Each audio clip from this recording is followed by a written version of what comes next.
What's going on, everyone? Max Power Baseball here, back with another video. Hope everybody's doing well, staying safe, and your year's off to a good start. In this video, I'm going to go through a recap of how my Will Clark Super Collection grew and evolved last year in 2020, as well as a countdown of the top 10 additions I had over the year. This will also be my last video in my apartment here in the Bay Area. I'm moving to Texas, so it may be a little while before I'm able to make a new video. A year ago, I had 900 unique Will Clark cards in my Super Collection. Over the year, I acquired cards from many different sources to add to the collection. I placed several orders from Sport Lots, which contain mostly base cards and lower-end inserts for as cheap as 18 cents a piece. I had a COMC order come in that had a bunch of lower to mid-tier inserts. I made a trade for a bunch of serial numbered cards. I bought a bunch of rare and higher end cards from Facebook groups from a couple guys that were selling off their collections. And of course, I got singles off of eBay. After all that, I'm now up to 1,556 unique cards in my Super Collection, which is an increase of 656 cards that I added in 2020. Plus, I still have about 30 more that are waiting to be shipped by COMC, so hopefully I'll get those at some point this year. As we all know, the card hobby exploded in popularity over the last year, and this caused the value of many cards to increase significantly. So, having the Super Collection I could add cards to relatively inexpensively was a good distraction when I got priced out of other cards I had my eye on.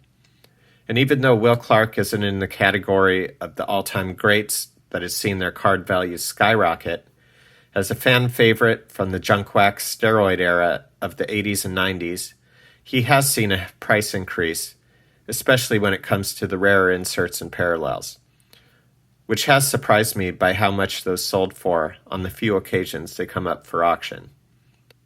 I'm excited to share this with you all and get this started. So if you enjoy this video, please be sure to smash that like button. It really helps out the channel. And remember to please subscribe if you haven't yet. So without further ado, let's get into it. At number 10 is the 1992 Donruss Elite. This is the second year Donruss made the Elite cards. These were some of the first pack-issued high-end insert cards, and these are numbered to 10,000, which is quite a high number by today's standards, but back in the early 90s, these were a tough pull. So, very excited to have this one in my collection now. At number 9 is the 2012 Panini Prism negative printing plate. This is the first and only one of one I have in my Super Collection. So, very excited to have this one. Hopefully one day I could add additional one-of-ones.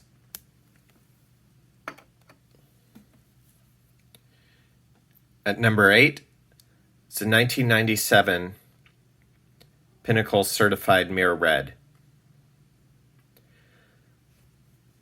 These ones aren't numbered, but they made the Certified Mirror Reds the previous year, which were numbered to 90, so they could be the same. They did also make mirror blues and golds, which I don't have yet, so hopefully can add those at some point. I love the shine on this one, although I'm not crazy about the peel, so maybe one day I'll take it off.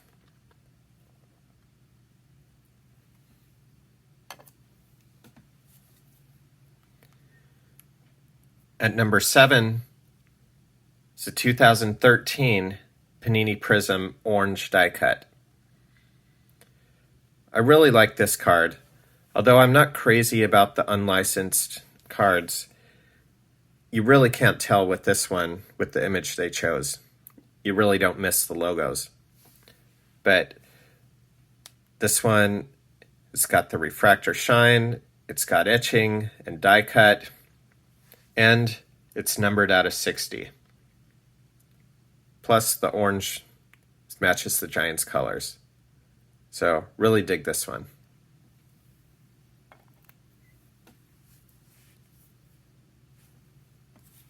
And at number 6 is the 2020 definitive dual auto with Buster Posey and Will Clark. This is the first and only Posey and Clark dual auto I have in my collection.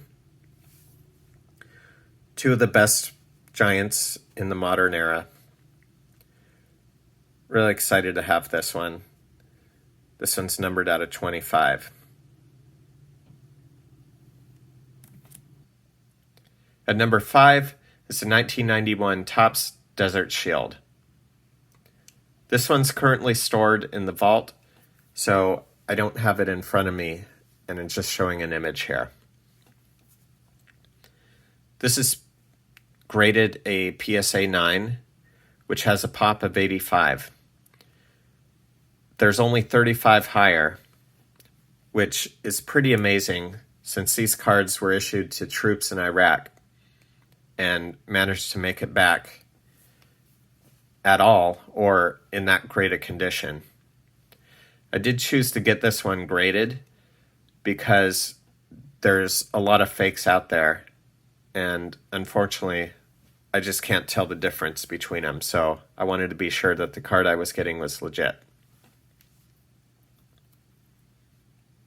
At number 4 is the 1994 Topps Finest Refractor. This is the second year of Topps Finest. I dig the refractor shine, and it's got some great etching on the card, which you can see.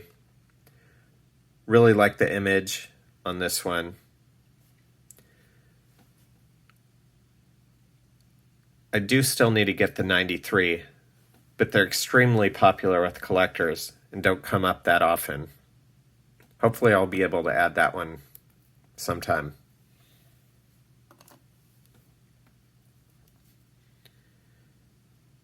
At number 3 is the 97 EX 2000 Credentials. This one's numbered out of 299. I really love the design here on this one with the outside border and then the transparent panel in the middle. Really condition sensitive, but this one's in really good condition. One of the most in-demand 90s inserts.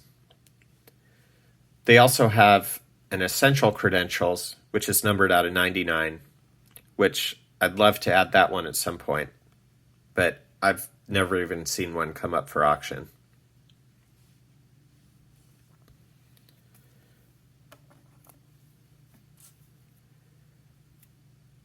My number 2 pickup of the year was this 2018 Topps 1983 design red refractor. This one's numbered out of 5. I really love these 35th anniversary flashback designs. This does pretty much complete the rainbow for me from the 2018 ones, besides the Superfractor, of course, which I'll probably never get. And I'm working on the rainbow from 2019 and 20, which I'm pretty close, but the only one I do need from those is the reds out of 5, which are obviously extremely tough to find.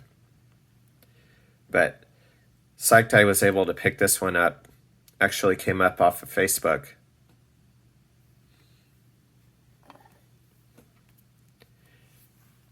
And my number 1 Will Clark edition of the year was the 1998 Donruss Crusade. This is the green, numbered out of 250.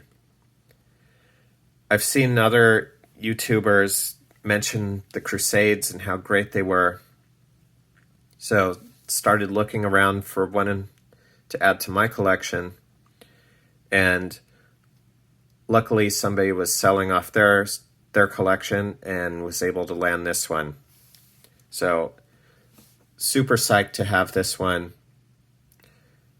Love the design. I'm not crazy about the image in this one, but what are you going to do? They do also make purples, which are numbered out of 100, and reds numbered out of 25, which I've never even seen those come up for auction.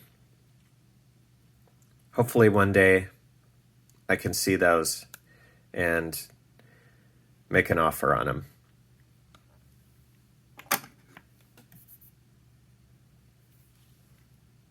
That wraps up the list. I'm really happy with the growth of my collection and that I was able to add so many great cards over the last year. Since I do have most of Will Clark's base cards now, this year I'm going to try to get more of the higher end inserts and parallels from the 90s, as well as try to complete some rainbows. Since it can get pretty competitive, I'll have to bid aggressively when they do come up for auction, as it isn't all that often that some of these cards show up that are around 25 years old and numbered to less than 100. So that's it. Thanks for watching. In the comments, let me know what you think and which card was your favorite. I'm also curious to know what big cards you were able to pick up and add to your collection last year. Be sure to smash that like button and subscribe. And keep on collecting.